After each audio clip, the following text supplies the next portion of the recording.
घेण्यासाठी आणि आपल्या सगळ्यांना मार्गदर्शन करण्यासाठी छत्रपती शिवरायांचा मावळा, जिजाऊंचा सुपुत्र आणि मराठ्यांचा काळीज, प्रत्येक वादळ पेलेल मी. माझ्यात आत्मविश्वास आहे. पायाखाली जमीन, पाठीशी आकाश आहे. मातीमध्ये पाय रोवून मी सह्याद्री सारखा ताट आहे. जाऊन सांगा त्या वादळांना, आता तुमची जरांगे पाटलांशी गाठ आहे. रखरखता उन्हे, आबाळातला सूर्य तापलेला आहे. आज आंतरवली सराटीत दोन सूर्य आहेत, एक आबाळातला सूर्य आणि आपला सूर्य. आबाळातल्या सूर्याला आपण सांगूया, तू तिथला सूर्य आहेस तर मी इथला सूर्य आहे. आपण दोघं करार करू, जग बदलण्याचा नवा थरार करू. तू ताऱ्यांना प्रकाशमान कर, मी मराठ्यांना प्रकाशमान करतो. आदरणीय दादांना विनंती करतो, आपण मराठा बांधवांशी, बंधू भगिनींशी, जे अंतरावलीत उपस्थित आहेत आणि जे मीडियाच्या माध्यमातून घरी पाहतात, त्या सगळ्या मराठा समाजाला संबोधित करावं. जोरदार टाळ्यांनी दादांचं स्वागत करायचंय.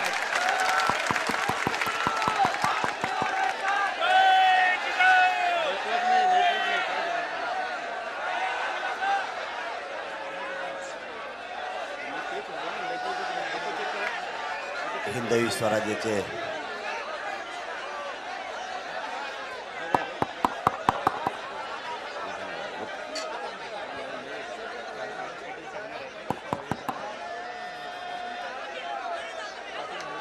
हिंदवी स्वराज्याचे संस्थापक राजेजी छत्रपती शिवराय,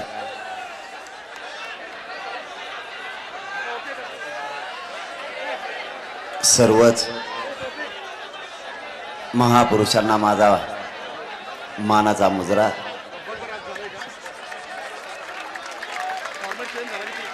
आणि जे अशक्य होतं ते शक्य करून जमलेल्या माझ्या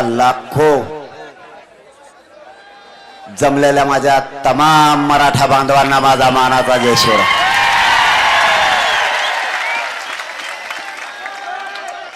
काय बोलावं मलाच कळेना. तुम्ही काय करा, हे बघा, सगळ्यांना त्रास भोगल्याशिवाय पर्याय नाही. तुम्ही इथले सगळे याच्या बाहेर 1 मिनिटाच्या अथवा सगळे खाली बसा, म्हणजे हवा यांना आहे.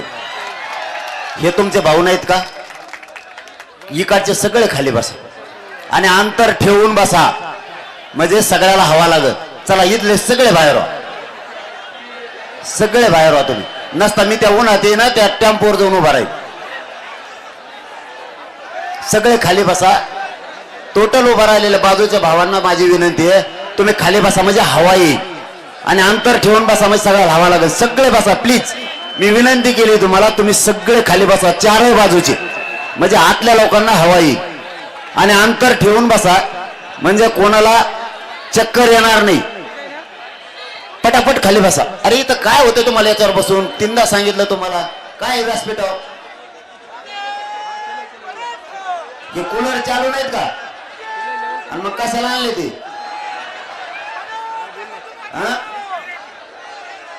ते चालू कम नाही केले? बसा खाली बसा, सगळे हवा येईल. नुसते जनरेटर शिवाय आणले ते झालं सरकारवानी. इकडचे पण खाली बसा, तुम्ही सगळे खाली बसा म्हणजे सगळ्याला हवा लागत. खाली बसा इकडचे. पडदावळी करा देऊ, हे नका करू, हे नाही, हे वरी करू नका. खाली ठेवा, आवाज येईल, तिकडे तोंड करून बसा. मला बोलायचंय, पटापटा तुम्ही विनाकारण आरडाओरडा करू नका. इकडचे सगळे खाली बसा. ती पडदा बांधा रे वरी, तो पडदा वरी बांधा, बांधा लवकर.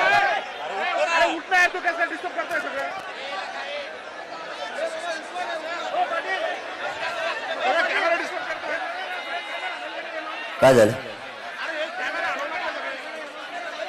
पुढे सरका, थोडं पुढे सरका. मीडियावाल्याला त्रास नका, पुढे सरका, पुढे सरका थोडं थोडं. बघा बरं, सगळे खाली बसले की नाही? इकडचे मागचे कमून बसा ना. बसा लवकर बसा, पाठीमागचा हवा येईल इकडच्या लोकांना. करा वरी करा, तेव्हा पडदा लवकर, नाही तर टाका सोडून त्याला पाठीमागू. वर फेका त्याला. बघा आता फ्रेश हवा येईल सगळं. बसा खाली बसा सगळे. व्यासपीठावरच्या खाली कुणी असले तर बाजूला निघा.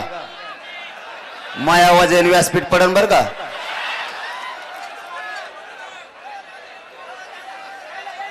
यार खाली बसा ना, हवा येईल ना. खाली बसा ना.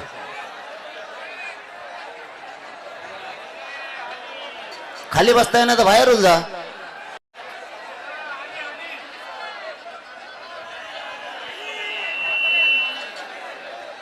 लवकर बसा, ऊन पडलंय. आपले भाऊ सगळे उन्हात तळायला लागले.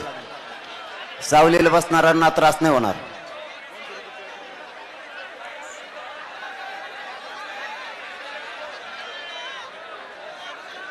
कोणीच हलायचं नाही. पूर्ण निर्णय बाहेर पडल्याशिवाय कोणी हलायचं नाही. सगळ्यांनी शांत बसायचं.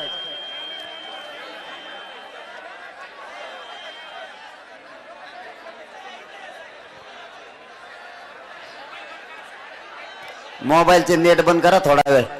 मीडियाला नेट कमी पडायला लागले.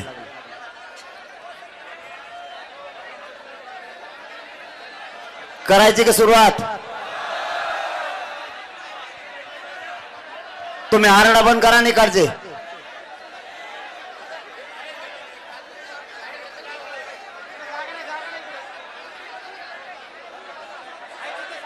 पाच मिनिटं थांबा. 5 मिनिटं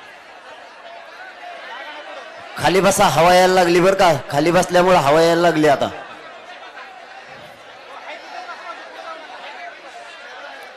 अँब्युलन्सला सगळ्या रोडला लावून ठेवा बर का. अँब्युलन्स आजूबाजूच्या गर्दीत ठेवू नका.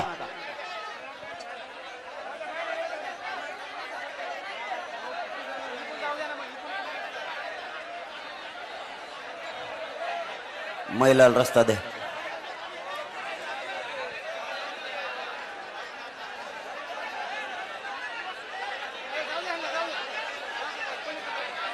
ए खाली वय वय खाली खाली वय.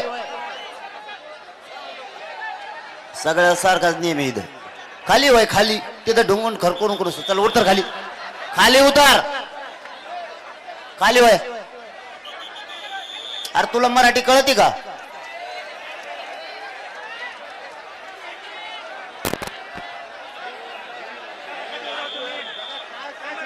नाही नाही भाऊ, मला सारखा न्याय द्यावा लागेल सगळ्याला. असं कसं चालायचं? नाही तर मग सगळ्याला वर बसून द्यावं लागेल.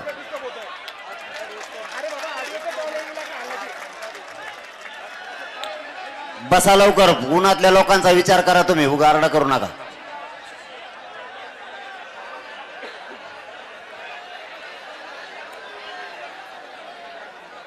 लोक आणखीन यायलाच लागलेत. काय करावं? लोक येतात आणखी. लोक यायला लागलेत. कस काय सुरू करावं?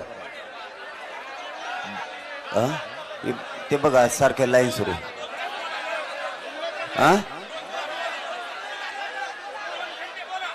हा पण ते लोक येऊ द्यावं लागते ना. अर्धवट सगळी माहिती पायरीवर. खाली बसा तुम्ही सर. खाली बसा तुम्ही.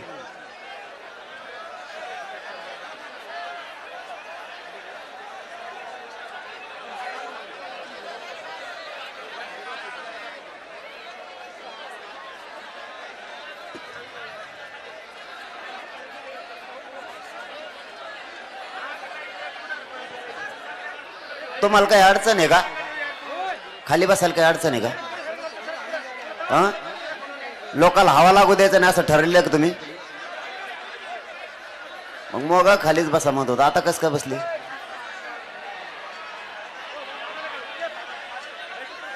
अरे आपल्याला निर्णय घ्यायचा का नुसतं उभं राहायचं? काहीतरी समाजाचं कल्याण करावं लागेल ना. खाली बसा. खाली बसा सगळे. खाली बसा आता इकडचे.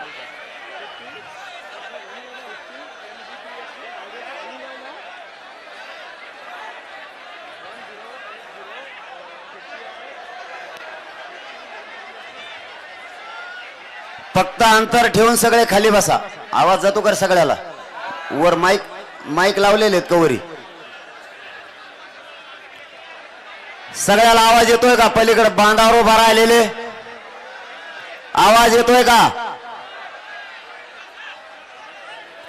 इकडे रोडला हवेला उभा राहिलेला तुम्हाला आवाज येतो का? येतो का? नाही येतो का? हो. इकडे बाजरीच्या कडीला बसलेले बापरे, जिकडं जागा मिळेल तिकडे जाऊ. लिंबा खाली कुंकड पण तुमच्या चरणी खरंच नतमस्तक होतो आम्ही.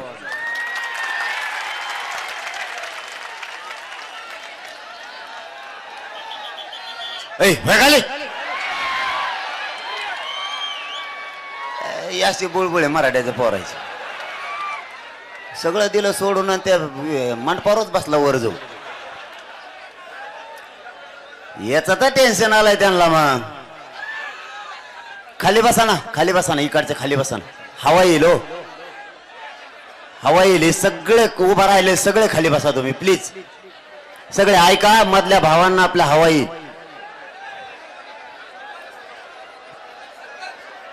काय ताण नसेल ना त्याच. काय नाही, आता सुरू करू आपण. बघा किती हवा यायला लागली.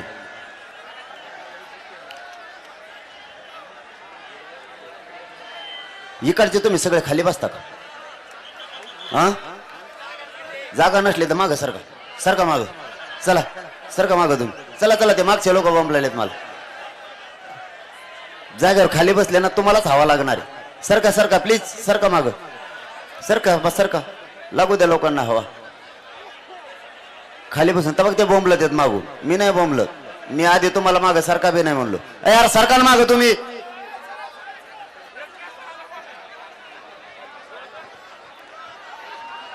नुसते सरका सरका म्हणते तर जागेवर उभा राहते.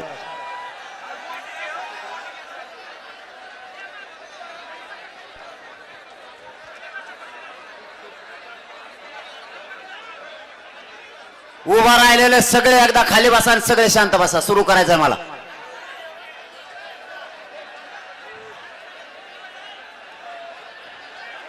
बसा ना खाली बसा.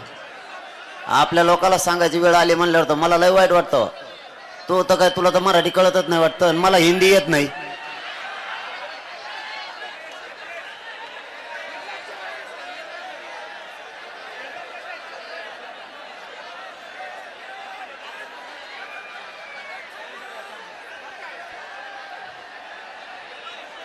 काय काय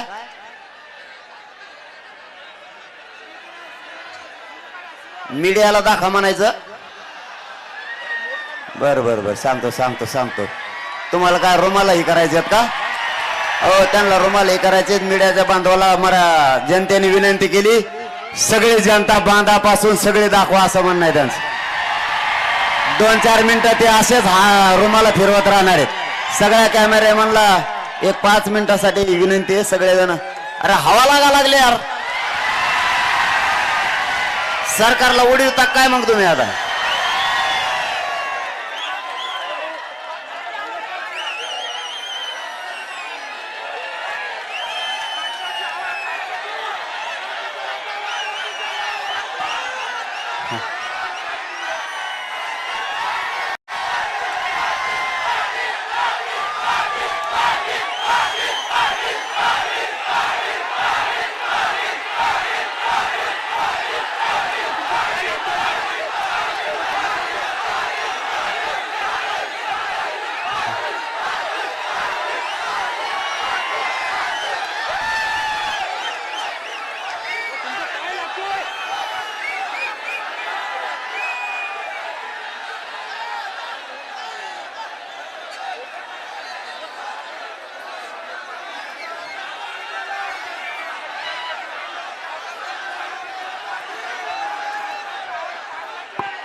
आता सगळे शांत व्हा. आता सुरुवात करू आपण. मूळ विषयाला हात घालणं गरजेचं आहे. आपला समाज आणि आपले लेकरं बाळ आपल्यासाठी आता महत्वाचे. सगळ्यात अगोदर उन्हात बसलेल्या सगळ्या बांधवांना माझा कोपरा पासून मानाचा मुजरा. तुम्ही ऊन डोक्यावर घेताय तरीही 1 इंचही तुम्ही मागे सरकायला तयार नाही. तुम्ही जितके शांत बसाल तितका तुम्हाला ऐकायला स्पष्ट येणार आहे. आता कोणाला जर नाही दिसलं तर आवाजाच्या माध्यमातून ऐका. नका म्हणू रे तुम्ही वेळ घालता आणि ऊन लागायला लागले खाली बसा नका म्हणू ते नाही ऐकणार. कारण ज्यांना एका शब्दात सांगितलं जातं त्यांच्या लक्षात येतं मध्ये बसलेले सुद्धा आपले भाऊच आहेत म्हणून. शेवटी मूळ भूमिकेकडे येणं गरजेचं आहे. इथं उन्हातानात लाखाच्या संख्येनं मराठा समाज बैठकीला जमून त्यांनी सभेत विराट रूप धारण केलं. एवढा जनसागर मी दुसऱ्यांदा बघतोय.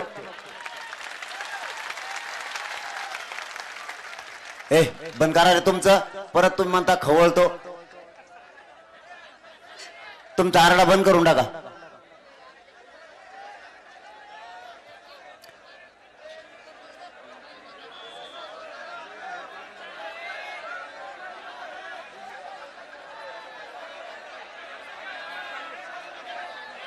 लोकच लय आलेत मला सुरूच कवा करावं कळा. ते बघा मागच्या बाजूनं पुरं लोखंड चालायला लागले. कारण ही निर्णायक बैठक आहे. ऊन तर लय पडलंय. अरे आपला मंडप येणार होता ना. आणखी मंडप कुठे नाही आलेला आहे ना. त्याला बांध म्हणा डोक्यावर असं सावलीचं शिवीन तशी. जेवढं शक्य आहे तेवढं केलंय माय बापावर. आता मराठ्यांना ग्राउंड पुराणात मंडप पुराणात मराठीत तेवढ्या ताकदीने यायला लागले. करा करा सहन करा. ऊन मी सुद्धा करतोय. खेटायचं ठरवलंय म्हणल्याच नंतर सगळ्या संकटाला सामोरं जाऊन खेटावं लागणार आहे. मग ऊन असेल पाऊस असेल वारा असेल पाय असेल किंवा बसायला जागा नसेल. इतके मराठे कट्टर झालेत की ज्या सावलीला जागा मिळेल तिथं बसलेत पण माघारी फिरायला तयार नाहीत. मी आता अंतरवाली पासून आलो. इथून तिथून झाडाखाली येत ते बघा त्या झाडाखाली तुम्हाला आता खोटं वाटन ते झाड इथून 1 किलोमीटर असन भाऊ. ते झाड धरलंय पण बसलेतच.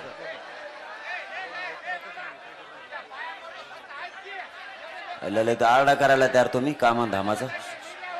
तुम्ही आले का पुढे आणखीन. यांना डावचा उंची माझ्याकडे बघायला लावा. नाही मला बघून द्यास त्यांच्याकडे.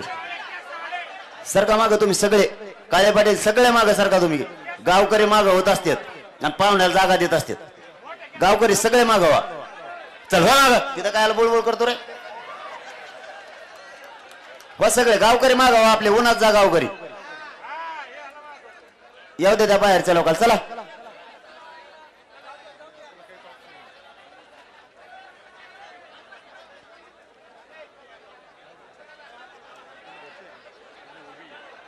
करायची का सुरुवात. आता गप बसता का मागचे. नाही ते सगळे तुम्हाला काढून देते ना भाऊ. नाविलाज होईन त्यांचा बी. मग राहू द्या. आता मी तरी कुंकड दिसनो.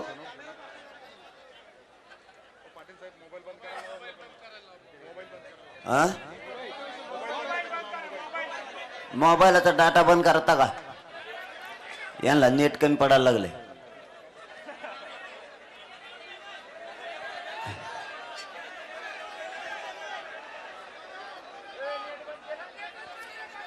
अंतर सोडून बसा मग सगळा हवा येईल. उभा राहिलेलं खाली बसा हवा येईल. अंतर सोडून बसा. हवा लागली तर त्रास होणार नाही. कोणाला जरा चक्कर काय आले तर ताबडतोब अँब्युलन्स उभा आहे. माग आवाज जातो का मागच्या ग्राउंडवर. जातोय का नक्की. मागच्या ग्राउंडवर आवाज जातोय का. पाठीमागे लोक बसलेले आहेत. जातोय ना.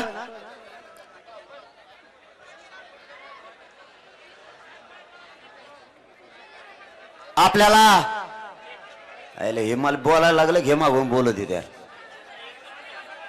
तुम्हाला काय दिसाय काय बघायचं रे तुला तू बी लागला मग मारडा करायला मग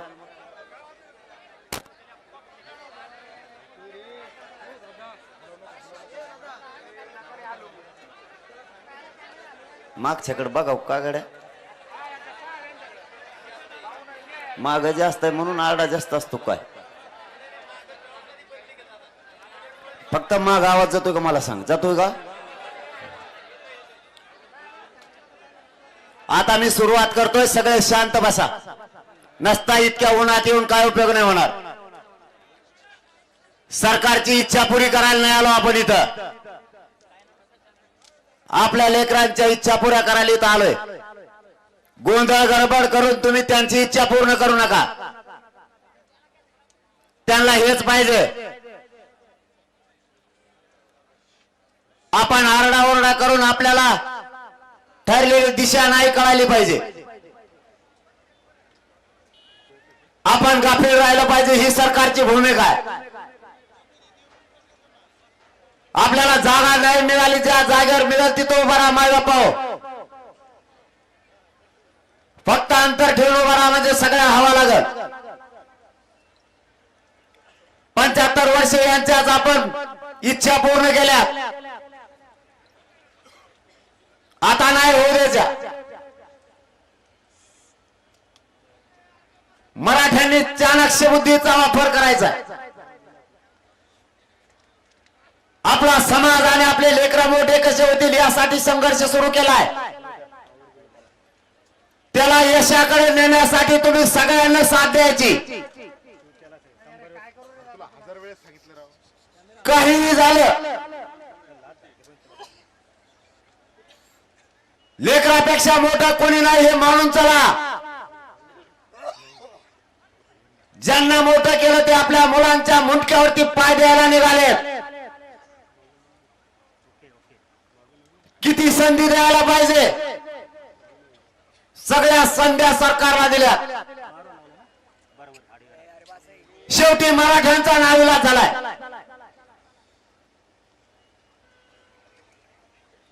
आपल्या मागणीप्रमाणे आपण सरकारला वेळ दिला सरकारने त्याचा डाव साधलाय अटी शर्ती मात्र आम्हाला घालायच्या आणि अटी शर्तीच्या बाहेर जाऊन त्यांनी काम करायचं शेवटी निर्णायक भूमिकेकडे येणं ही समाजाची जबाबदारी आपली लढाई आपल्याला लढायची आणि जिंकायची सुद्धा मायबापांना आपण ती जिंकली सुद्धा तुम्हाला दिलेल्या शब्दाप्रमाणे एकाही शब्दात बदल केला नाही समाजाची मान खाली होईल 7 महिन्यात तसं एकही पाऊल मी तुमच्यासाठी उचललेलं नाही पुढच्या काळातही उचलणार नाही या समाजासाठी आयुष्यभर जेल भोगायची वेळ आली तरी भोगायची तयारी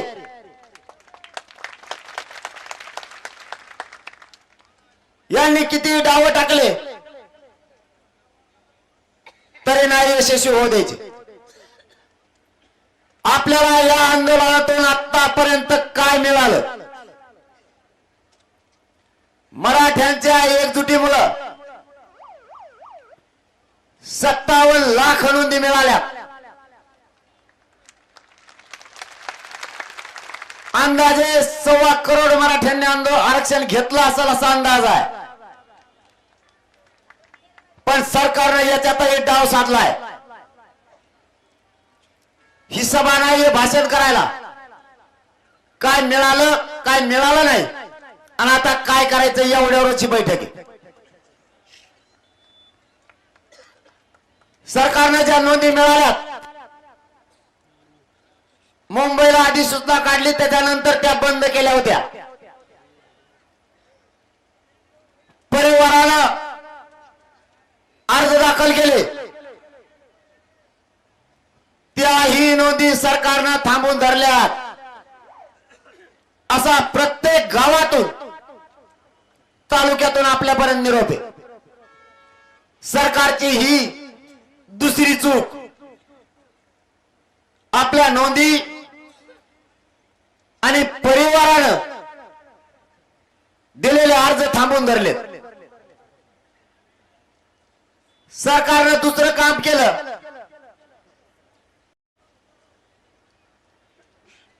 तहसील स्तरावर समित्या गठीत केल्या.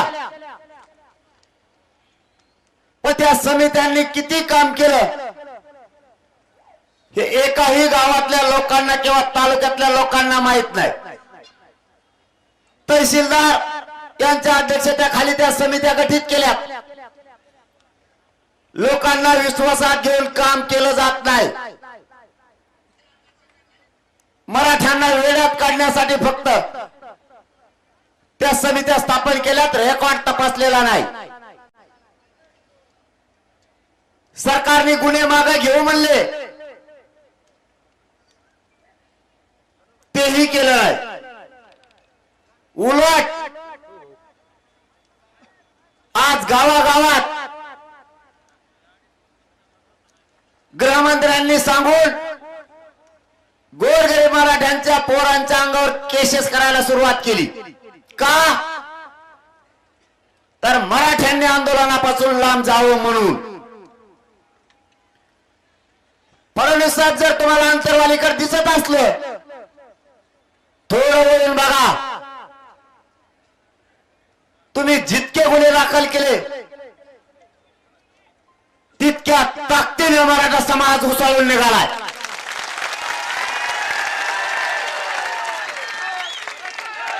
तुमचं आमचं शत्रुत्व नव्हतंच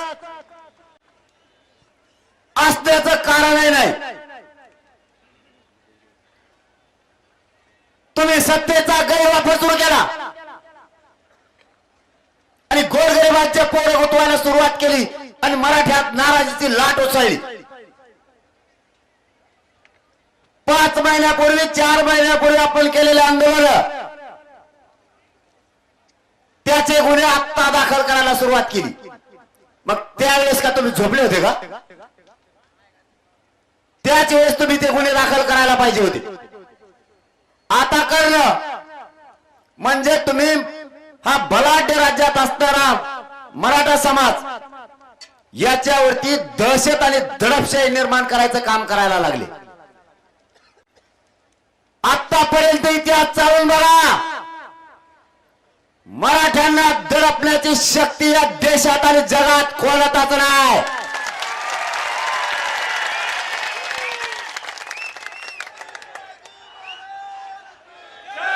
पुढे टाकायला जे शिफ्या लावल्या त्यांच्यावरती गुन्हे दाखल. त्यांना दंड देणं सुरू केलं 70-80 हजार.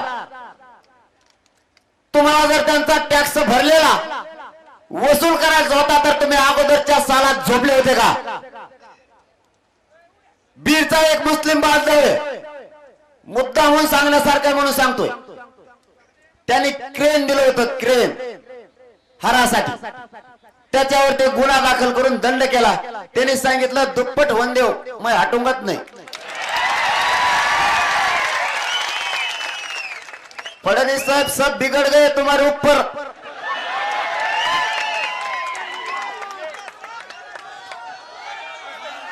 तुम्हें नुसते बड़े बड़े दिखते, सबके सब गए तुम्हारे पीछे से, मागून पुढे गए. घ्यायला पुढे कुठून आता आणि महानादी लागायला निघाले. याला गुता म्हणते. काय गुती तर मला आता बरं हाडूकुतीला घ्या मराठ्यांनी. बघा आता बैठकीला ही माझ्या जिंदगीतली सगळ्यात मोठी बैठक असेल की नजर पुरत नाही.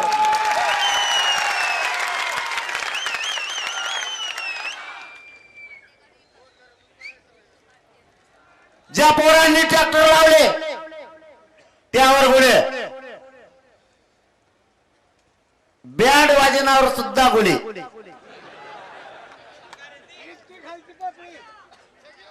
त्यांच्यावरती गुन्हे दाखल. ज्यांनी साखळी उपोषण केले त्यांच्यावर गुन्हे दाखल, आमरण उपोषण करणाऱ्यांवर दाखल, ज्यांनी रॅल्या काढल्या त्यांच्यावर गुन्हे दाखल. कुठं पाप फेडणार आहेत तुम्ही?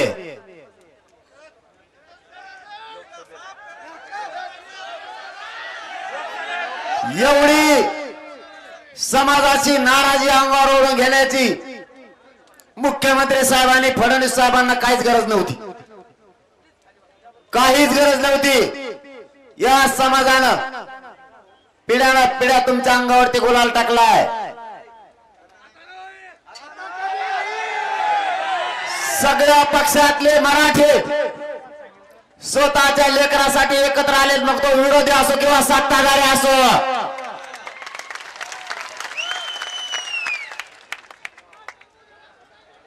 यांना गरज नसताना कामं केले, गुन्हे दाखल केले. मला तर लातूरच उदाहरण नाही का, जिल्हा कोणचा आहे, कोणत्या एसपीने बसवलं होतं तुम्हाला, कोणत्या जिल्ह्याचा? फडणवीस साहेब दुसरी किंमत आहे तुमची.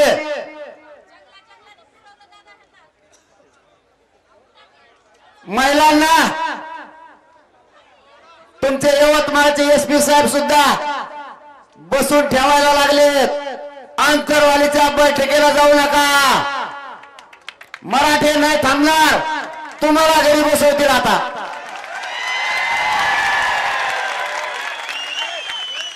मी भावनेच्या आरेवरून बोलत नाही, राजकारण माझा मार्ग नाहीये. मी जेलचा वेळेवर विश्वास ठेवतो आणि गोरगरीब मराठ्यांना मोठं करतो. तुम्ही हा अन्याय मराठा समाजावरती करणार असाल, स्वतःच्या आई बहिणीबद्दल जितकी माया येते तितकीच लोकांच्या आई बहिणीबद्दल तुम्हाला माया यायला पाहिजे होती.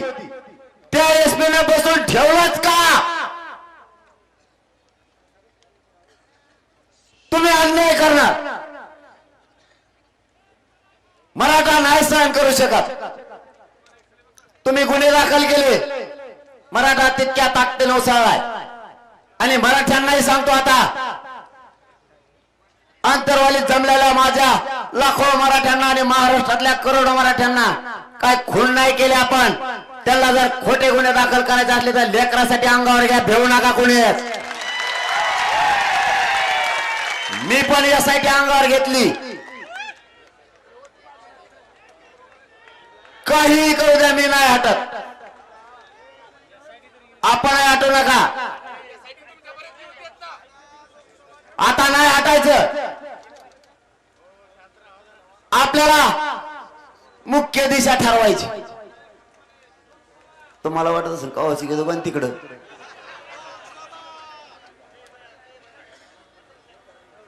पर्यायानं मराठ्यांना नाविलाज झाला आणि जे करायचं नाही ते करायची वेळ सरकारनं मराठ्यांवरती आणली.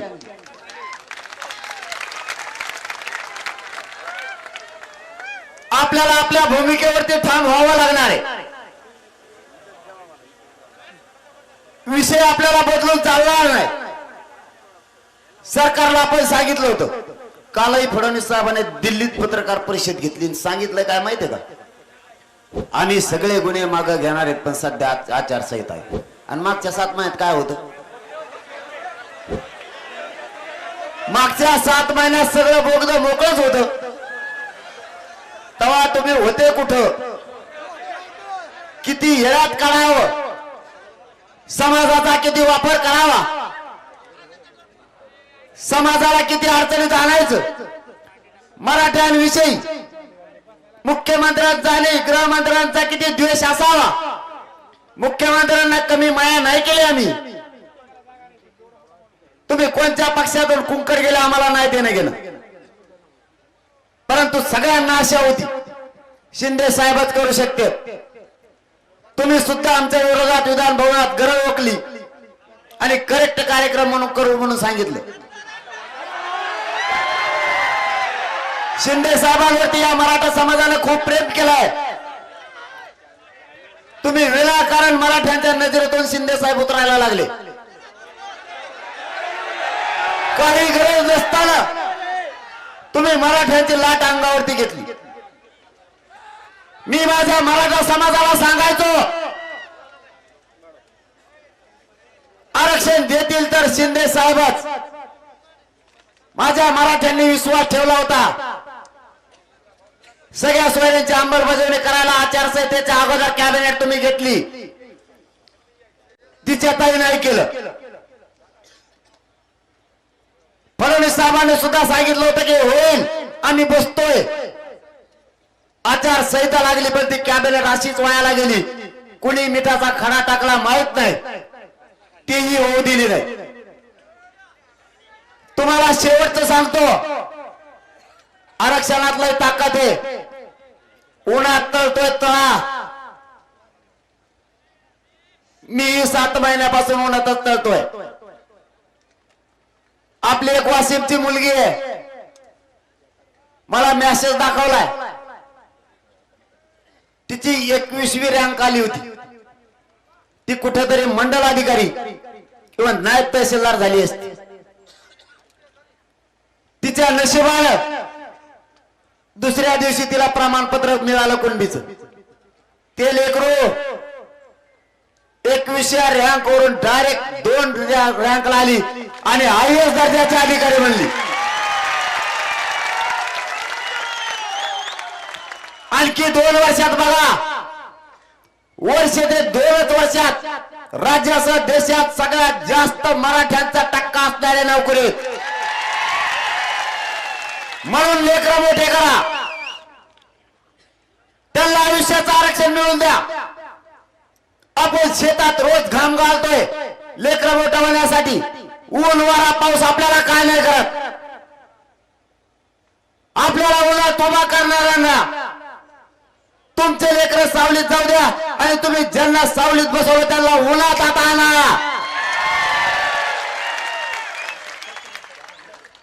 आपल्याला कष्टाचे भोग भोगावे लागणार आहे.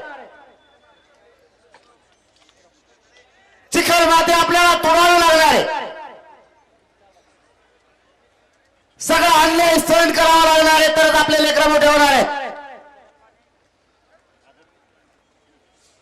मी व्यासपीठावर बोलत असताना मला आजूबाजूला दिसतंय तुम्हाला न्याय उभा राहायला जागा. तुमचा जीवनाने कासावीस होतोय, पण लेकराच्याही काळजाला एखाद्या हात घालून बघा. या राज्यकर्त्यांमुळे आपले लेकर आरक्षणामुळे टाळू फोडायला लागले, आक्रोश करायला लागले. मिळेल तिथं उभा राहा.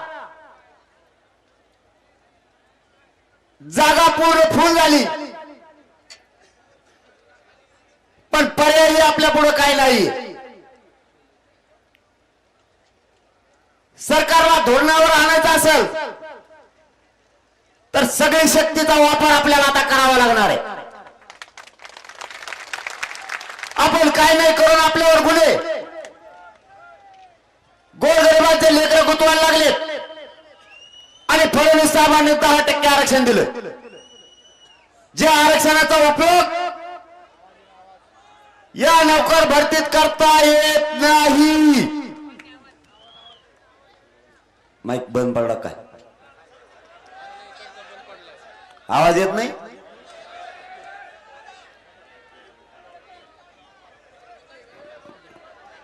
येतोय का आता? येतोय. 10% आरक्षण दिलं, त्याचा वापर नाही करतायत.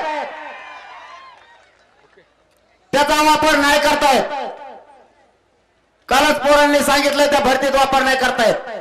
मग दिलं कशाला? ती मराठ्यांची मागणीच नाही. शेवटचा प्रश्न विचारतो आणि मुद्द्याकडे येऊ. फडणवीस साहेबांचं म्हणणं आहे 10% आरक्षण दिल्यामुळं मराठा समाज खुश आहे. मराठा समाज माझ्या पाठीशी आहे. प्रामाणिक मताने शेवटच्या टोकापर्यंत सगळ्यांनी हात वर करून एक मताने आवाज देऊन सांगा. मीडियाच्या बांधवांना विनंती, शेवटच्या टोकापर्यंत दाखवा ही माझी तुम्हाला हात जोडून विनंती. तुम्ही आनंदी आहेत का? मीराच्या बांधवांना विनंती आहे, शेवटच्या भागाच्या टोकापर्यंत लोकांच्या हातावर आहे. पाठीमागच्या ग्राउंडवर उभा असणारे दिसत नाहीत तरी त्यांच्या हातावर आहेत. मराठा समाज खुश नाही.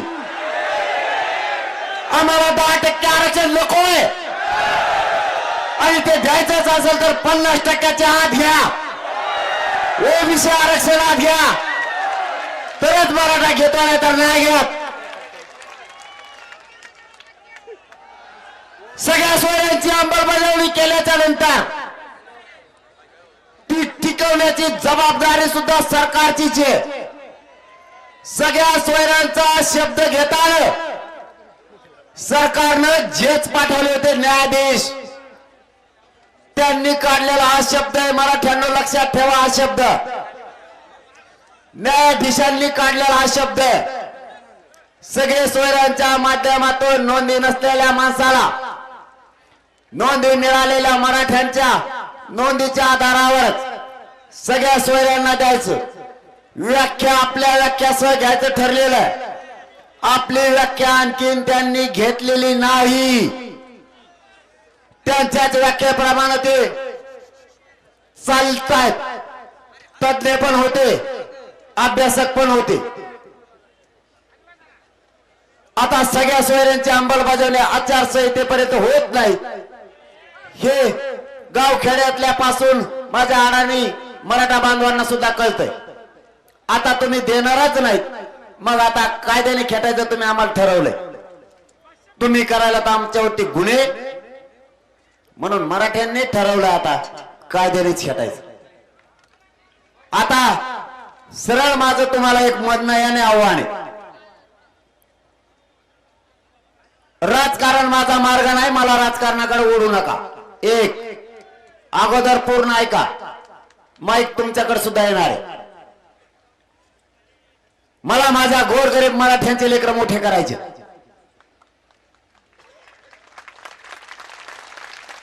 राजकारण माझा मार्ग नाही, मला त्याच्यातलं कळत नाही. माझा जन आंदोलनावर विश्वास आहे. मी राजकारणात असो अथवा नसो, मराठा समाजाच्या पाठीपासून मी 7 महिने झाले 1 इंच हटलेलो नाही आणि पुढच्या आयुष्यात सुद्धा हटणार नाही. कारण राजकारणातलं मला कळत नाही, त्यामुळे राजकीय मार्ग माझा नाही. मराठा समाज आणि मराठा समाजाला आरक्षण मिळवून द्यायचं, मग कोणताही लढा लढायची वेळ आली तरी हरकत नाही. परंतु आता तुम्ही ठरवलंय प्रत्येक जिल्ह्यातून फॉर्म भरायचे.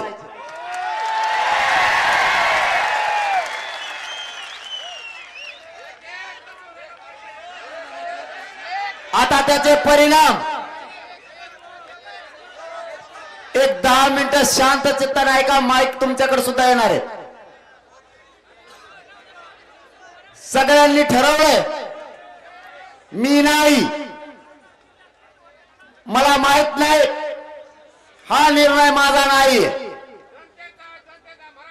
मराठा समाजाने निर्णय घेतलेला आहे. मराठा समाज माझा मालक आहे. मी मराठा समाजाचा मालक नाहीये, मुलगा म्हणून काम करतो आणि आयुष्यभर इमानदारीने करणारे. पण विषय येतात आता 2. जर इतके फॉर्म भरले, आपणच अडचणीत येण्याची शक्यता आहे.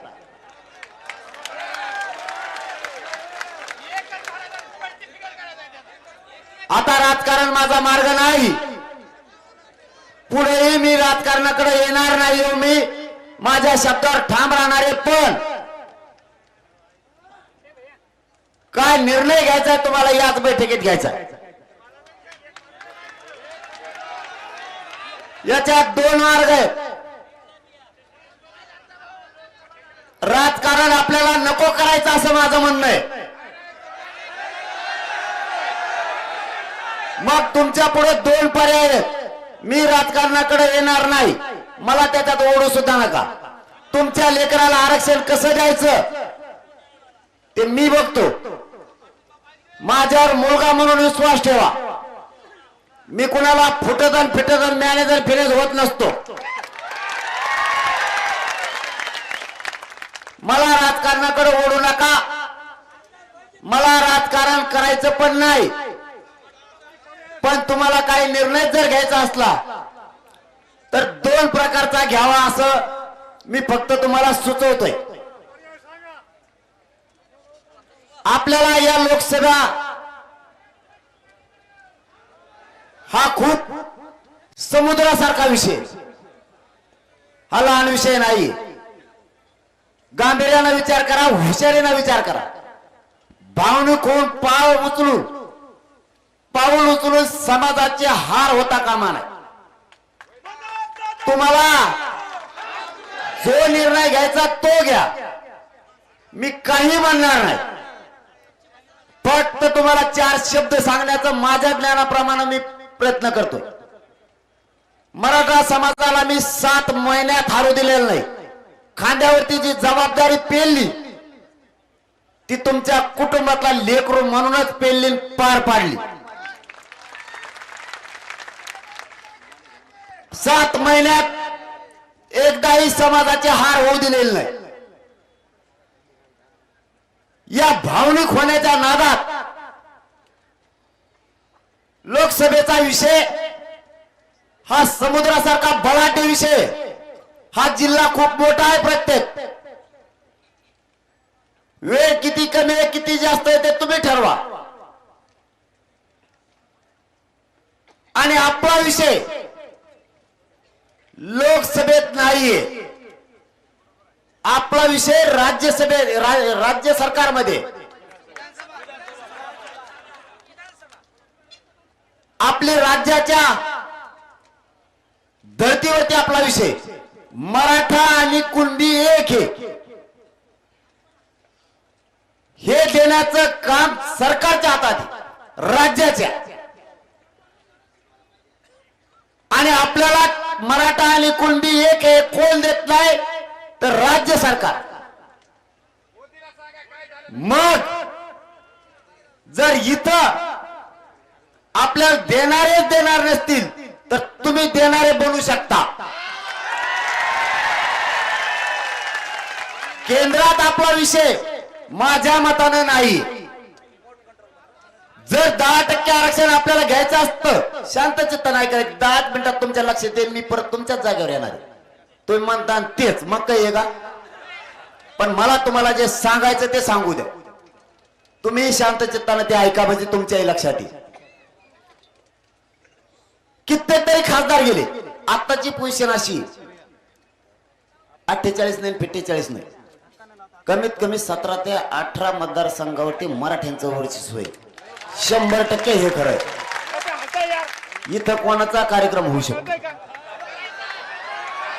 मी म्हणणार नाही की 48चे 48 आपले जेते किंवा काय ते मराठ्यांचे जेते, पण मराठा बहुल जवळपास 17 ते 18 मतदारसंघ आहेत.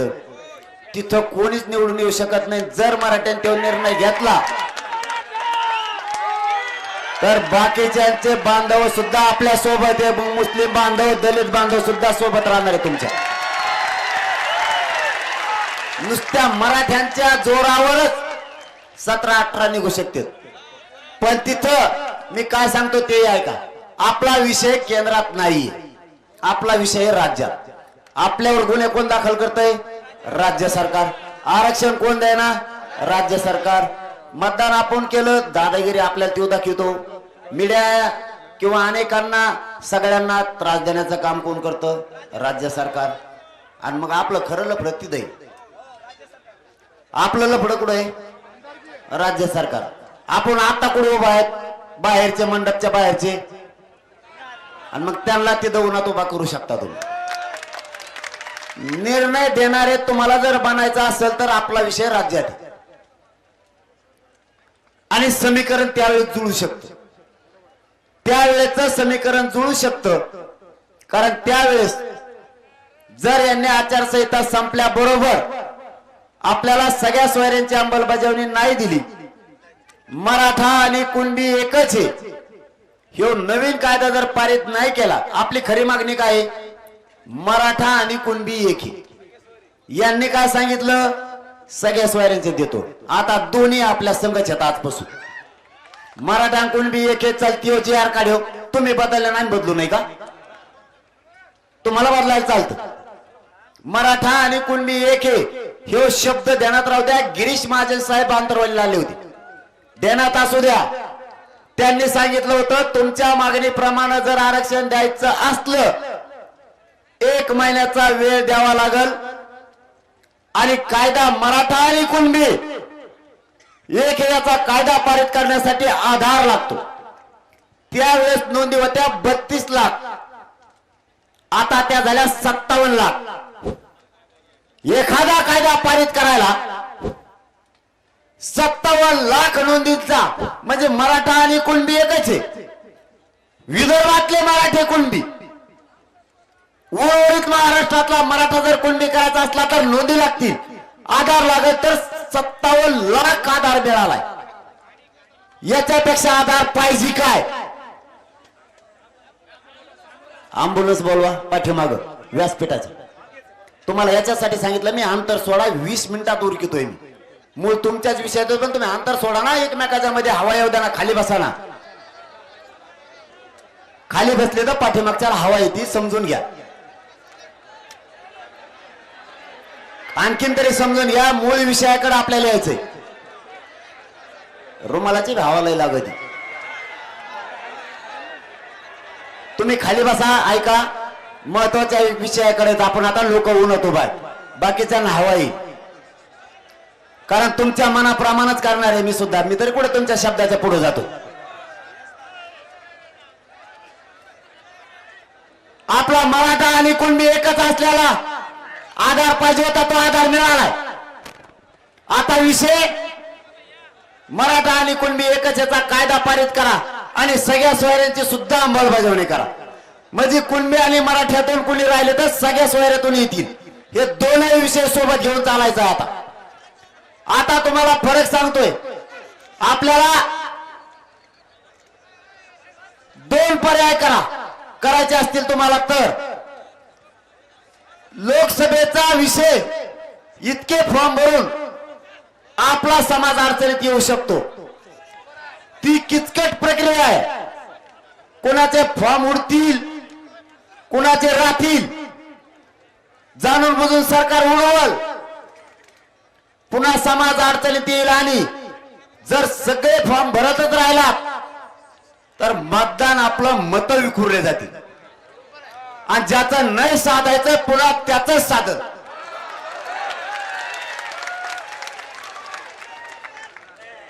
एक पर्याय करा, कारण आपलं लोकसभेत काही नाहीये. एक तर अपक्ष म्हणून एकच फॉर्म जिल्ह्यातून टाका.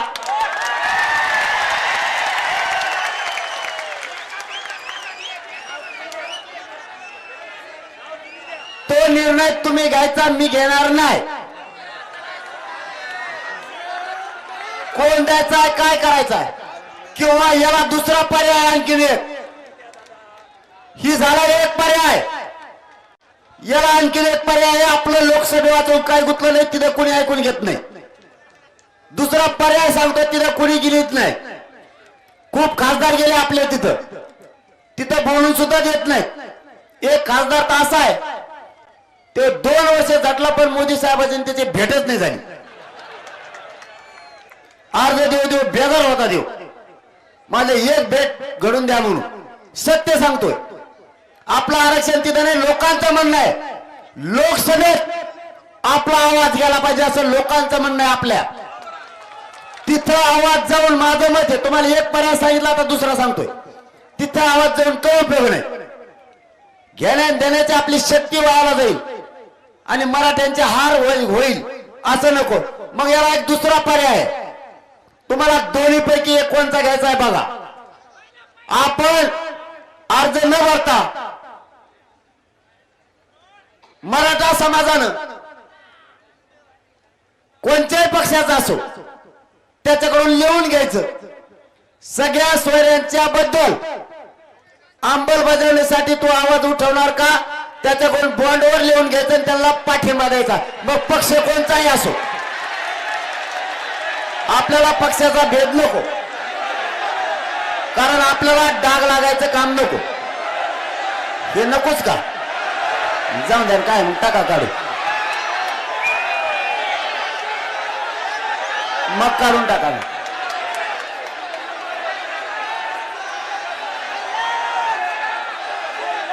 आताच जर तुम्हाला आता पुन्हा पर्याय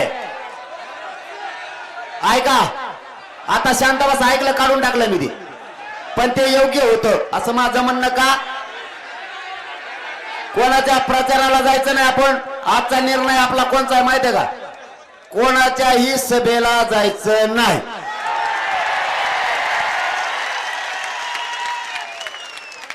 आपलं घर आपण सोडायचं नाही. 2, तिसरा मुद्दा, मराठ्यांनी यावेळेस 100% मतदान करायचं. माणसानं मतदान करायचं 100%. कोणत्याच पक्षाचा प्रचार सभेला जायचं नाही, सभेला सुद्धा नाही. तू तुपलं झेंड म्हणत तिकडं. आता निर्णायक भूमिका जर घ्यायची असली, तुमचं मत जर असेल एक अपक्ष उमेदवार उभा करायचा,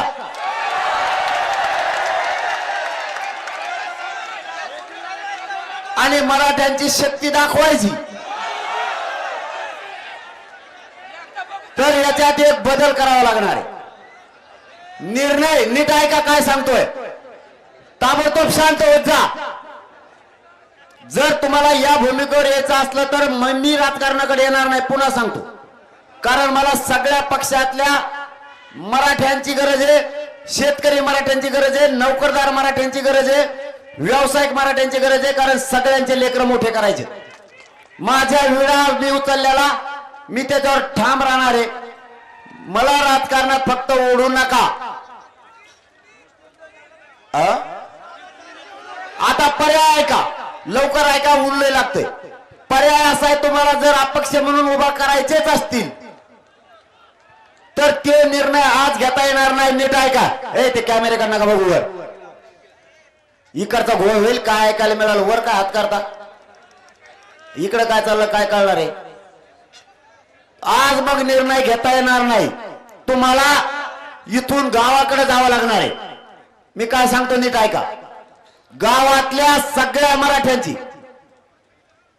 तुम्हाला बैठक घ्यावी लागणार. नीट ऐका काय सांगतोय, पुन्हा गफलत नको. कारण थांबा रे, लढायचं तर पुऱ्या शक्तीनंच, मग अर्धवट नको. समाज हारता कामा नये. तुम्हाला इथून गावाकडे जावं लागणार आहे. सगळ्या मराठ्यांची बैठक घेणं, त्यांना सांगणं एक उमेदवार द्यायचा आहे. हे गावाला मान्य आहे का? नीट ऐका. नाही होत तर काही करू चालणार नाही. मग मी माझ्या डोक्यावर पाप नाही घेऊ शकत. मराठ्यांचा हार करायचा, काही उठायचं, भावने मुद्दे निर्णय घ्यायचे आणि समाज हरवायचा. ह्या कामासाठी आपण मराठा एकजूट केलेला नाही. याच्यासाठी आपण एकजूट केलेला नाही. इथून गावाकडे जायचं, 4 दिवसाच्या आत मला रिप्लाय द्यायचा. मी काय सांगतो एकदा ऐका. तुम्हाला सगळ्याला गावाकडे जाणं आहे. महाराष्ट्रातल्या प्रत्येक गावात मराठ्यांची बैठक घेणे, सगळ्यांना विचारणे, मराठ्यांची शक्ती देशाला आणि राज्याला दाखवायची. एकजुटीनं आपण एका मतावर यायचंय. आणि अपक्ष दिलेले उमेदवार मग ते कोणत्या जाती धर्माचे असतो, नुसते मराठ्याचेच नाही द्यायचे, सगळेच द्यायचे. मग होऊन द्यायचं तर मग दलित बांधव असेल, मुस्लिम बांधव असेल, धनगर बांधव असेल, वंजारी बांधव असेल, 12 बलुतेदार असतील, सगळ्यांचेच द्यायचे. नुसतं आपलंच घोडं नाही दामटायचं. मग यांची जिरवायचे म्हणल्यावर कोणत्या जातीचे होत्या खपा खप मतदान करायचं मराठ्यांनी. त्याला त्याच्यात जात बघायचीच नाही, यांची जिरवायची एवढंच बघायचं. प्रचार आपण आपलाच करायचा आणि कोणाच्या गाड्या नाही घोड्या नाही, सगळं आपलंच लफडं. त्याला ताकदीनं ताकद द्यायची, पण हे गावाकडे गेल्याशिवाय मग होणार नाही. तुम्ही सगळ्यांनी गावाकडे जायचं, गावाची बैठक घ्यायचं आणि विचारायचं, जातीची आणि लेकराची शक्ती दाखवायची. ज्या दिवशी आपले गाव एक येतील त्या दिवशी तर सगळा समाज एकत्र येईल, सगळा समाज एकत्र येईल. हे मी तुम्हाला आजच 4 जातींचं मोठ्याला आजच या व्यासपीठावर खात्रीने सांगतो. जर मराठ्यांनी निर्णय अपक्ष म्हणून घेतला, 4 जाती आता ताकदीने उभा राहायला तयार आहेत, आणि 4 जाती उभा राहिले तर बाकीचे डिपॉझिटच जात असते.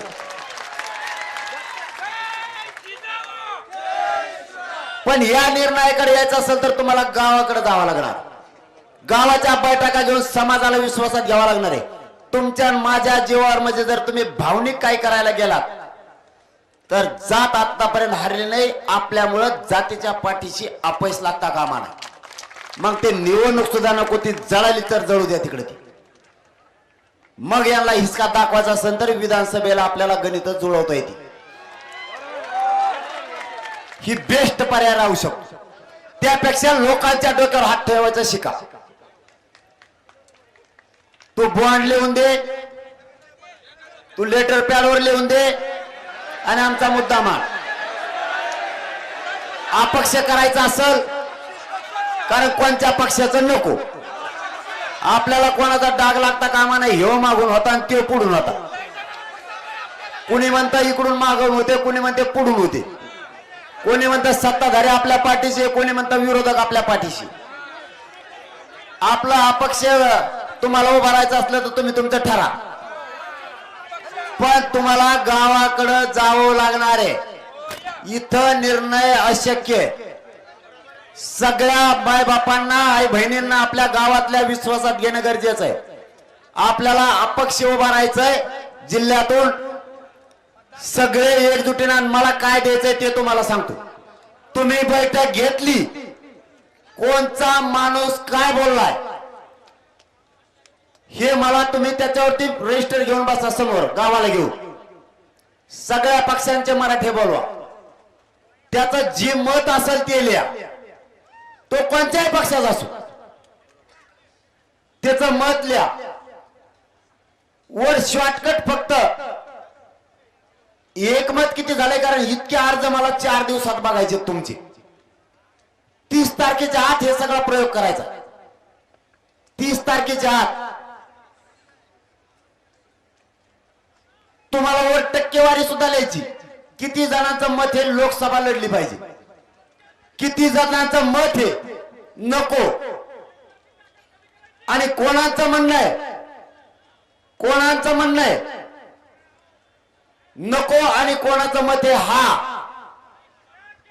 त्याच्या नावासह गावाने लिहून द्या. लिहून म्हणजे लिहा, लिखी नाही म्हणत. असं म्हणूच नका तो घाण शब्द बोलला होता तो कसा लिहू. तो जो शब्दात बोलला तो शब्द लिहा. त्याला बैठकीत आडवं बोलू नका. त्याला जर त्याच्या पक्षाकडून ओढायचं असलं ओढू द्या.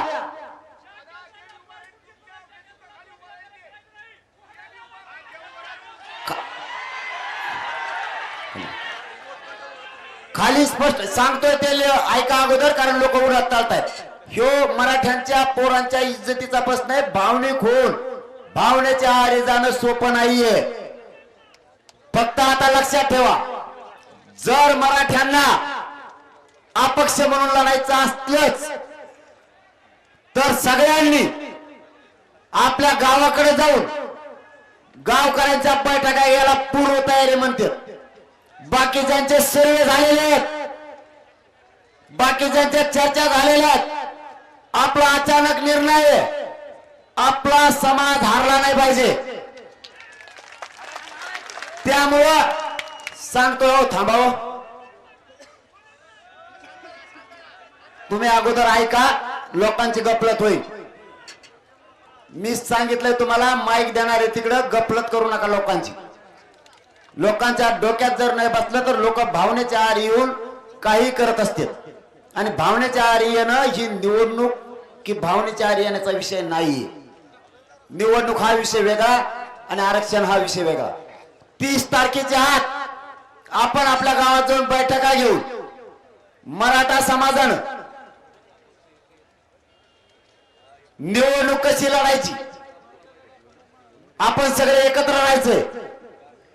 प्रत्येक माणसाचं म्हणणं काय ते सगळे 10-20 पानं भरू द्या, पण ओव्हर एकमत आहे का नाही ते शॉर्टकट मध्ये लिहा. म्हणजे मी ते स्पीडने त्याचा अंदाजा लावतो आपली टक्केवारी किती होणार आहे, तरच आपण निर्णय पुढे घेऊ. नसता समाज फसल असं नको. याच्यासाठी गावाकडे जाऊन तुम्ही बैठका घ्या. 30 तारखेला पुन्हा बैठक होणार नाही. डायरेक्ट मीडियाच्या माध्यमातून घोषणा करून टाकतो, कामाला लागा. पुन्हा बैठक आणि फेटाकाचे लफडे नको. आता सगळ्यांचं एकमत सांगा. पुन्हा काय करायचं उठायच्या आधी सांगा. मला फॉर्मचं 1 मिनिट आहे का, मला फॉर्मचं काही कळत नाही. ते कसे भरायचे काय ते तुमचं तुम्ही बघा. मला त्याच्यात कळत नाही. मी राजकारणात येणार नाही. राजकारण माझा मार्ग नाही. पुन्हा मी त्या शब्दावर ठाम आहे. आता तुम्हाला बोलायला माहिती द्यायचा का तिकडं? हा,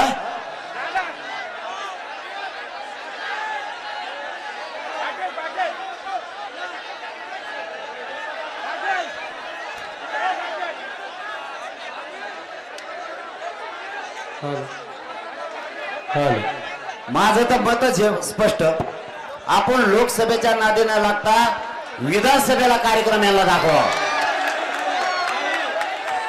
कारण या लोकसभेत काही नाही.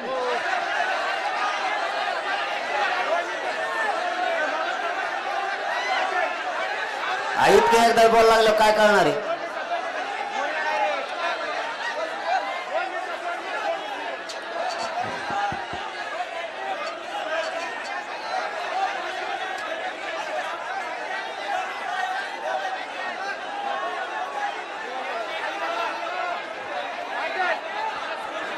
हॅलो, निवडणूक लढायची, जिल्ह्यात एक बैठक घ्यायची, एक अपक्ष उमेदवार मराठ्यांचा उभा करायचा, त्याच्यासाठी तुमची एक सभा घ्यायची आणि निवडून द्यायचा तो उमेदवार. सगळ्या जाती धर्माला सुद्धा विश्वासात घ्यावा लागेल. त्याच्यासाठी एक काम करा. मग आता मी 30 तारखेला निर्णय देतो. बैठक घ्यायची नाही. तुम्ही गावागावात बैठका सुरू करा. जिल्ह्यात नाही. जिल्ह्याला मी ऐकत नाही. गावागावात तुम्ही नका घेऊ. प्रत्येक गावातल्या पोरांना सांगा मराठ्यांचं मत जाणून घे. जमतंय का? प्रत्येक गावातल्या पोरांना सांगा आपण आपल्या गावाचं मत जाणून घ्या. आणि गावागावातून 6 दिवसाच्या आत म्हणजे 30 तारखेच्या आत. थांबा, गडबड करू नका. व्यासपीठाकडे गोंधळ करू नका तुम्ही. दादा, आपण आपल्या गावात आणि गावातल्या एकाच माणसानं फक्त अहवाल अंतरवालीला घेऊन या. पण तुमच्या सभा झाल्याच पाहिजेत. एकाच माणसानं घेऊन या. 30 तारखेला मीडियाच्या माध्यमातून मी जाहीर घोषणा करतो. बाकीच्या इतर धर्माच्या बांधवांना सुद्धा 30 तारखेला किंवा 1 तारखेला मोठी बैठक घेऊन. थांब ना 1 मिनिट.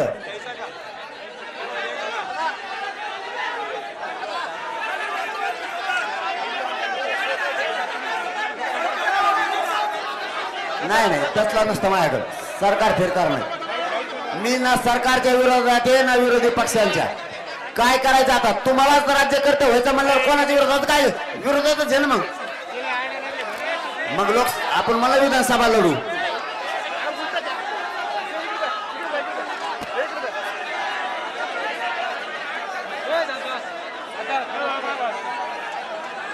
ते उमेदवार काय ठरायचा काय नाही. तुम्ही आधी मत आणा. गावागावातले मत आणा. गावाच्या मत काय आपण एखादा शेतकरी आकडा देऊन टाकू. काय अडचण नाही. ते ठरवू पुढे काय करायचं.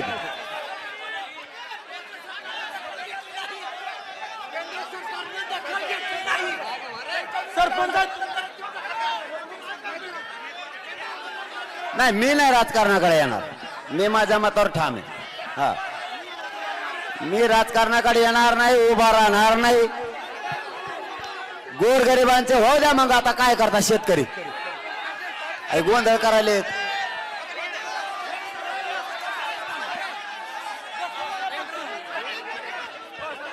म्हणतोय ना मी, ऐकत नाही ना.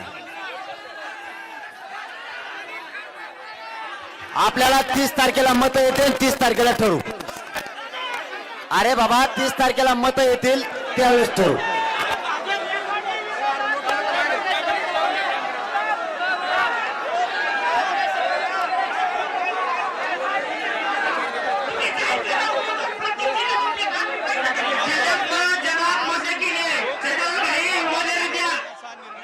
आहे.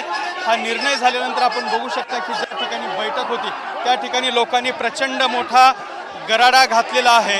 प्रत्येक लोकसभा मतदारसंघातून एक उमेदवार देण्याचा निर्णय जो आहे तो मनोज जरंगे यांनी घेतलेला आहे आणि याला सगळ्या समाजाने या ठिकाणी प्रतिसाद दिलेला आहे. मनोज जरंगे हे पुन्हा एकदा लोकांना शांत करण्याचा प्रयत्न करत आहेत. मात्र हे सगळे लोक एकमुखाने मनोज जरंगे यांना पाठिंबा देत असताना आपल्याला पाहायला मिळत आहेत. पाटील, काय सांगाल तुम्ही? एक महत्त्वाचा निर्णय घेतलाय, उमेदवार एक उमेदवार देण्याची भूमिका, एक उमेदवार देण्याची तुम्ही भूमिका घेतलेली आहे, काय वाटतं? हॅलो हॅलो, आवाज वाढेवर एक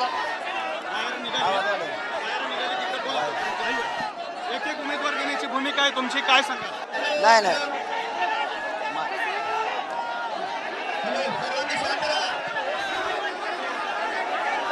अरे वीज देणार आहे ना, पण तुम्ही तारखेला मी सांगतो काय करायचं ते.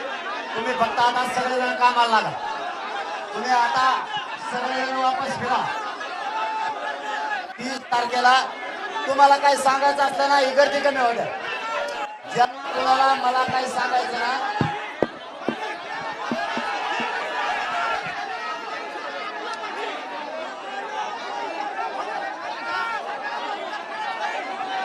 मग ते सांगितलं ना, आपण कॅमेऱ्यापासून थोडं लांब राहा. अरे ऐका, आपण एक काम करू, तुम्ही सगळे गावाकडे जा, मत घ्या लोकांचे. 30 तारखेला आपण काय घोषणा करायची ते डिक्लेअर करू. डायरेक्ट आज करणं म्हणजे समाज फसवेल.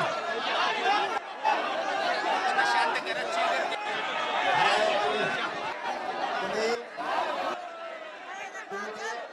चेंगराचेंगरी करता. खाली बसा, खाली बसा, सगळं खाली बसा, खाली बसा, खाली. लोक चेंगरीताना उगाच काय बोलायचं तुम्हाला ना, तुम्हाला काय चर्चा करायची ना, गर्दी थोडी कमी झाल्यावर करू.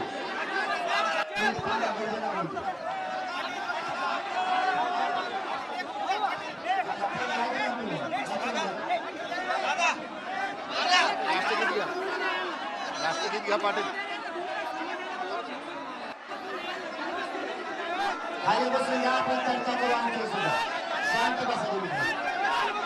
ज्याला ज्याला चर्चा करायची ते या मंडपमध्ये बसून राहा. मी पण बसून राहतो, मी पण बसून राहतो.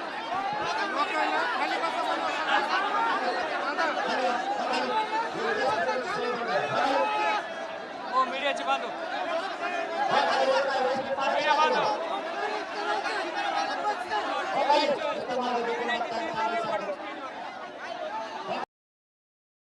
LIC presents Dhanvriddhi, an attractive single premium policy which gives guaranteed maturity with high guaranteed additions. Hurry, contact your LIC agent today.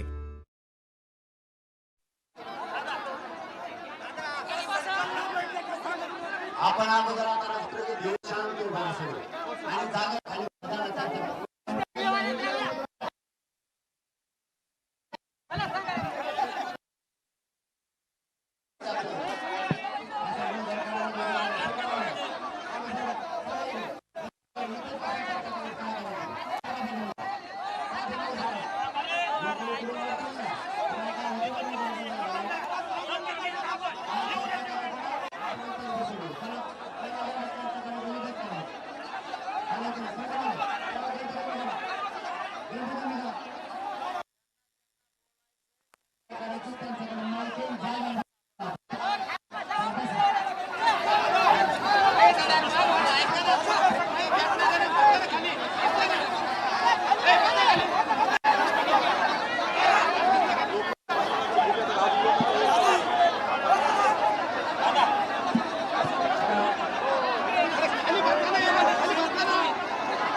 बाहेर निघ, बाहेर मग.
चर्चा करायची ना अर्धा घंटे करू ज्यांना चर्चा करायची तर मंडळामध्ये बसूया.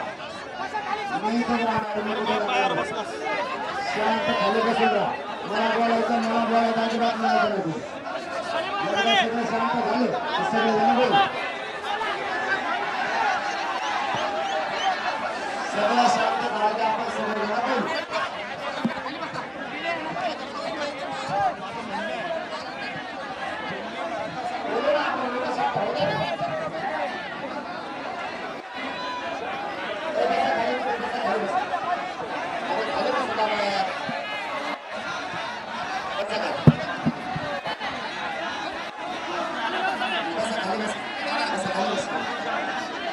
ज्यांना चर्चा करायची ते आपण एकत्र बसू. इथंच बसून राहा.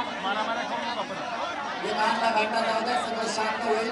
आता बैठक संपलेली, त्यामुळे आपण आपली चर्चा निवांत करू शकतो. ज्यांना चर्चा करायची त्यांनी घरी जायची गडबड करू नका, शांत बसून राहा. आता किती वाजले? 1 वाजला.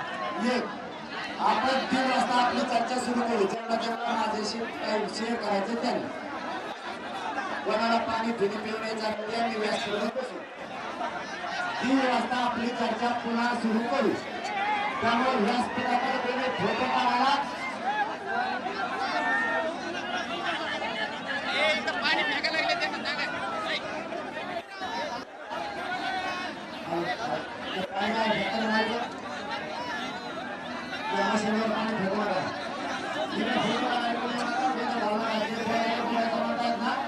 अर्ध्या घंट्याला आपण सगळे एकमेकांशी बोलणार. बोलू नका, जसं अर्ध्या घंटे ते बोला, काय बोला तुम्हाला.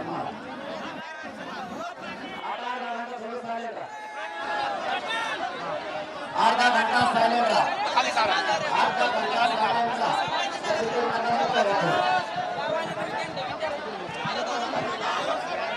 काय करायचं त्या बोलायचं तिकडून आल्यापेक्षा आपण शांत चर्चा करू. अर्धा घंटा पुढे फ्री व्हा.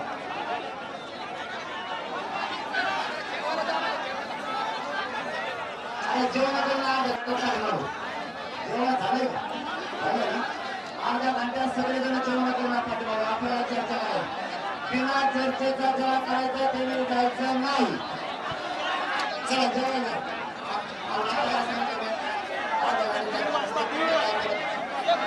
तुला काय सांगितलं? बाकीच्या मला बोलायचं तुला बोलायचं. त्यांनी चर्चा करू. काय बोलायचं तर अर्ध्या घंट्यात सगळे बोला. 6 वाजता करून द्या आपली काय अडचण. काय मला की नाही बोलू. सगळ्याचा नंबर एक बोलायला.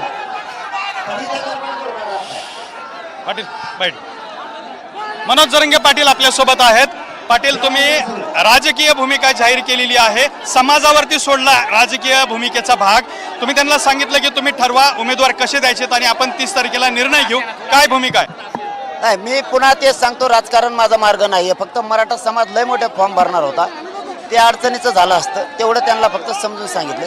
तुम्हाला जर तुमची शक्तीच दाखवायची, उमेदवार पण तुम्हीच द्यायचा, ते फॉर्म काय ते तुम्ही तुमचंच भरायचं. राजकारण माझा मार्ग नाहीये, मी स्पष्ट सांगितलेलं आहे. समाजासाठी मार्गदर्शक सूचना काय आहेत? नाही, आता ते 30 तारखेला सांगू त्यांना, कारण ते मी असा निर्णय नाही घेऊ शकत सगळ्या समाजाला विचारल्याशिवाय. त्यांना गावाकडे जायचं सांगितलंय. तुम्ही गावाकडे जा, गावाची मतं घ्या. मत असेल तर करू, नसता मला याच्यात रस नाहीये. मी तुमच्या समोर सांगितलंय, राजकारणात मला रस नाहीये. आणि कोणत्या पक्षाला किंवा भाजपला पाडा किंवा महाविकास आघाडीला आणा हे आपल्या डोक्यात नाही. तुम्ही 2 पर्याय सुचवत होतात, त्यातला एका पर्यायाला समाजाने नकार दिला आणि दुसरा पर्याय स्वीकारलेला आहे. ज्या पर्यायाला समाजाने नकार दिला तो सुद्धा तुम्ही अत्यंत नम्रपणे स्वीकारलाय. नाही, मग आता मी नाही स्वीकारलं. मी फक्त समाजाला पर्यायासाठी सांगितलं की तुम्हाला जर आता तुमची राजकीय शक्ती दाखवायची, तुमच्या मताला भेद नाही येत, इतरांच्या मताला भेद येत, याचं जर मतात तुम्हाला रूपांतर करायचंय तर तुम्ही हजार आणि 10,000 फॉर्म भरू नका. त्यांनी निवडणूक 20-25 दिवस थांबल, पण पुन्हा निवडणूक होईलच. त्यापेक्षा एक द्या, अनेक छोटे छोटे जाती एकत्र करा, तुम्हाला लढायचं तर लढा. फक्त पर्याय सांगितलाय. मी राजकारणात नाहीये, मी राजकारणात जाणार नाही, मी उभाही राहणार नाही. मी तुम्हाला एकदा क्लिअर केलं, समाज म्हणला तरी पण मी उभा नाही राहणार. लोकसभेसाठी कशा पद्धतीने तुम्ही गावागावात जाऊन बैठका घेण्याच्या सूचना केल्या? बैठका घेण्याच्या कशा सूचना आहेत गावागावात? आता गावात जातील ते गावातल्या मराठा बांधवांना विचारतील की आपल्याला अपक्ष उमेदवार जिल्ह्याला एक द्यायचा, तो द्यायचा का? मतं येतील, मतानुसार होईल. एका ठिकाणावरून 2-2, 3-3 उमेदवार येऊ शकतात किंवा 4-4 उमेदवार येऊ शकतात. एका जिल्ह्यातून वेगवेगळे पण उमेदवार समाज निवडू शकतो. तर याचा शेवटी एक उमेदवार कसा निवडला जाईल? नाही, ती होईल सोपी प्रक्रिया. एक उमेदवार होईल, त्या सगळ्या जाती धर्माचे दिले जाणार आहेत, नुसते मराठ्याचे दिले जाणार नाहीत ना. जिथं मराठा दिला तिथं बाकीच्या धर्माचे करतील, जिथं इतर दिला तिथं मराठे ताकदीनं करतील. हो द्या ना, गोरगरीब शेतकऱ्याचे गरगरीब देऊन टाकायचे. मी आता सांगितलं ना, राजकारण माझा मार्ग नाही. मी फक्त त्यांना पर्याय सांगितलं, तुम्ही इतके भरू नका, हजार आणि 10,000. मी राजकारणात जाणार नाही. मी पहिल्यापासून त्या मतावर आता सुद्धा आहे. लोकसभेऐवजी तुमचा विधानसभेवरती जास्त भर दिसत होता, त्याबद्दल काय सांगा? ते याच्यासाठी की आपलं राज्यातलं फडकुतलं, केंद्रात काहीच उपयोग नाही. तिथं आरडून काय कोणी ऐकत नाही, कोणी ऐकून घेत बी नाही. आणि मग तिथं काय, इथले आपल्यावरती ही सत्ता अन्याय करते. इथं सगळे जाती धर्माचे एकत्र आहे, तिथं बदल करा. पण मी नाही, मी आणखीन त्याच्यावर ठाम आहे. मी राजकारणाकडे जाणार नाही. मी फक्त निवडणूक आयोगाला किंवा सरकारला हे काय जाणून बुजून केलं नाही. उलट ते मोठा त्रास होता, समाजाही अडचणीत आला असता, करोडोनं पैसा समाजाचाही गुंतला असता. त्यापेक्षा मग तुम्हाला लोकशाहीने अधिकार दिला त्या पद्धतीने करायचं, एक करा. आता दुसरा मुद्दा असा आहे की तुम्ही जर का प्रत्येक ठिकाणी अशा पद्धतीने एक उमेदवार देण्यात यशस्वी झालात, 48 मतदारसंघात जर तुमचे 48 उमेदवार उभे राहिले तर किती उमेदवार जिंकून येतील? चित्र काय असेल महाराष्ट्राच्या राजकारणात? नाही बाबा, माझा नाहीत, माझे उमेदवार नाहीत, परत गपलत होईल. समाजाने ठरवलेलं, मी फक्त मार्ग सांगितला. का सांगितलाय? त्यांनी सांगितलं तुम्ही ठरवा, सांगा आम्हाला. तुम्ही नका येऊ राजकारणात, पण आम्हाला सांगा. तर आपण एक लोकशाहीप्रमाणे कायद्याने दिलेल्या अधिकाराप्रमाणे सांगितलं की एक करा. मग बाकीच्या जाती धर्माचे द्या, जाती जातीचे द्या, बलिदान केलेले कुटुंब द्या, काय घडलेलं द्या, दलित बांधवांचे द्या, मुस्लिम बांधवांचे द्या, धनगर बांधव, वंजारी बांधवांचे द्या, गोरगरिबांचे लोक देऊन टाका. आणि चित्र काय असेल? चित्र कळत ना त्यांना आता. म्हणजे तुमचा एकंदरीत अंदाज काय? तुम्ही जे म्हणत होतात 17-18 मतदारसंघामध्ये विजयी होऊ शकतात, तर इतर मतदारसंघात काय होईल? 17-18 खासदार निवडून येतील का? कसं चित्र असेल? पण ते आले बी तरी उपयोग नाही. मी तेच समजून सांगतो त्यांना, पण ते ऐकत नाही. तिथं काहीच उपयोग होत नाही. दिल्लीत काहीच नाही. आपलं आरक्षण काही इथं गुंतलेलं नाहीये केंद्रात. आपलं आरक्षण राज्यात ओबीसी प्रवर्गात, आणि ही इथं आहे. मग आता सरकार देत नाही ना आपल्याला आरक्षण, आपल्याला कोणी दाखल करताय ना? जी यंत्रणा करते ती यंत्रणा तुम्ही बना ना. मराठा बांधव बना, धनगर बांधव बना, दलित बांधव बना, मुस्लिम बांधव, तुम्हीच राज्यकर्ते बना आणि न्याय मिळवून घ्या. मला नाही करायचं. मी आत्ता जाहीर केलं मी उभा राहणार नाही आणि राजकारण माझा मार्ग नाही. पण आता एवढ्या मोठ्या समाजाचं प्रेम म्हणल्यावर ते जर मार्गदर्शन विचारत असले तर फक्त सांगितलं एवढंच. ठरलं जर उमेदवार उभं करायचं तर तुम्ही प्रचाराला जाणार का? बरं काय दुखत यांचं ठरले. मराठ्यांच्या पक्षातल्या मराठ्यांचं काय दुखायचं काम आहे? काय दुखायचं काम आहे? नेता मोठा का जात मोठी त्यांना? एखादा जर पक्षातला मराठा आहे आणि त्याचं जर दुखायला लागलं, खालच्या कार्यकर्त्याचं, जिल्हा परिषद, पंचायत समिती, सरपंच याचं जर पोट दुखायला लागलं, समजा मराठ्यांनी गोरगरीब उमेदवार ठरले, अडचण काय त्याला? नेता मोठा का जातीचा उभा राहिला मोठा? करा ना सगळेजण काम. राहा एखाद्या शेतकऱ्याच्या मागं उभा. बलिदान गेलेलं कुटुंब आहेत, दीनदलित आहेत, मुस्लिम बांधव आहेत, धनगर बांधव आहेत, वंजारी बांधव आहेत, 12 बोलतात. राहा त्यांच्या मागं सगळे मराठी उभा. का फरक पडा? यांच्या मागं उभा राहून हे तर तुमच्या मराठीची पोरं मारायला लागले. चला धनगराच्या आरक्षणाचा प्रश्न सुटल, मराठ्याच्याही सुटल, आणि मुस्लिमांच्या आरक्षणाचा सुटल, आणि 12 बलुतेदारांचा वेगळा प्रवर्ग करायचा, त्यांचाही प्रश्न सुटल. प्रश्न सोडणारेच बना. तुमच्या भूमिकेमुळं अनेक राजकीय पक्षांचे धाबे दणाणले जातात. मी काय करू त्याला? मी त्याला काय करू? तुम्ही धनगर बांधवाला येड्यात काढलं का नाही काढलं? मी खोटं बोलतो का? तुम्ही मुस्लिम बांधवाला येड्यात काढलं, त्यांना आरक्षण नाही दिलं. 12 बलुतेदार वेगळा प्रवर्ग मागतोय. ओबीसी आरक्षणात छगन भुजबळ त्यांना खाऊ देत नाही आरक्षण, म्हणून वेगळा प्रवर्ग केला का तुम्ही? नाही केला. तुम्ही अडचणी आणायला लागले. मराठ्यांना आरक्षण दिलं का नाही? धनगरांना नाही. अरे बना, तुम्हीच देणार रे, बना. पाटील साहेब, तुम्ही बोलताना असं म्हटलं होतं की आचारसंहिता संपल्यावर एवढा शब्द बोलले आणि त्यानंतर पुढे बोललेच नाही. हे नेमकं तुम्हाला म्हणायचं काय होतं? आचारसंहिता संपल्यावर दुसरं निवडलं तरी 30ला पूर्ण उत्तर पूर्ण करतो. अर्धवट 30 तारखेला गावागावातून आता मी घाई गडबडीत कधीच निर्णय घेत नाही. समाजाला फसवत नाही, समाज अडचणीत आणणार नाही. पण आता समाजाचा मत 30 तारखेला येईल, त्या दिवशी जाहीर करून टाकू. पण उमेदवार उभे केल्यानंतर त्या उमेदवाराचा प्रचार करणार का? हे बघा, आता 30 तारखेला हे डिसिजन घेऊ, कारण आणखीन समाजाकडून गावागावातला रेकॉर्ड आला नाही. कारण पहिल्या टप्प्यातल्या आरक्षणाशी निवडणुकीशी आम्हाला देणं घेणं नाही. कारण ते पहिल्या टप्प्यात तिकडे तिकडं काय ते सगळ्यांना माहिती. त्यामुळं उर्वरित महाराष्ट्रातल्या ज्या जागा आहेत, दुसऱ्या टप्प्यापासून मराठी खेटतील आणि इतर सगळे बांधव खेटतील. आता द्यायचंच ना मुस्लिम बांधवांना स्वतःच्या जातीला नाही, दलित बांधवांना स्वतःच्या जातीला नाही द्यायचं, धनगर बांधवांना स्वतःच्या जातीला नाही द्यायचं, 12 बलुतेदारांना स्वतःच्या जातीला नाही द्यायचं, मराठ्यांना स्वतःच्या जातीला नाही द्यायचं. तर मग जातीसाठी उतरा की रस्त्यावरती? आता बना की तुम्ही देणारे. पुन्हा यांच्या पाया झुकिता आणि यांच्या पाया पडलो तर आम्ही 7 महिने हे जेलला टाकायला लागले, आम्हाला केस करायला लागले. देणारे बना. गरजा हिंदुस्तान चॅनलला सबस्क्राईब करा